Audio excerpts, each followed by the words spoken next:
Megastar Chiranjeevi గారి మాజీ అల్లుడు శ్రీజ మొదటి భర్త అయిన శిరీష్ భరద్వాజ్ గారు కన్నుమూశారు. గత కొద్ది రోజులుగా ఆయన ఊపిరితిత్తుల సమస్యలతో బాధపడుతుండగా బుధవారం రోజున హైదరాబాద్లోని ఆసుపత్రిలో ఆయన కన్నుమూశారు. చిరంజీవి రెండో కూతురు శ్రీజాని 2007లో ప్రేమించి పెళ్లి చేసుకున్న శిరీష్ భరద్వాజ్ ఆ తర్వాత ఆమెకు విడాకులు ఇచ్చారు. వీరికి ఒక కూతురు కూడా ఉంది. అటుపై శిరీష్ మరొక అమ్మాయిని వివాహం చేసుకున్నారు.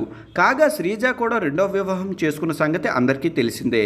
చిరంజీవి పెద్ద కూతురు శ్రీజ మాజీ భర్త శిరీష్ భరద్వాజ్ ఇక లేరంటూ శ్రీరెడ్డి పోస్ట్ ఫేస్బుక్లో పెట్టారు. ప్రస్తుతం ఈ పోస్ట్ వైరల్ అవుతుంది.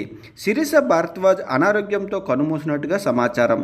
లంగ్స్ డ్యామేజ్తో హాస్పిటల్ చేరిన ఆయన ఆరోగ్యం విస్మరించడంతో కన్నుమూశారు. శ్రీజ కొణిదెల మొదట శిరీష్ భరద్వాజ్ను 2007లో ప్రేమ వివాహం చేసుకున్నారు.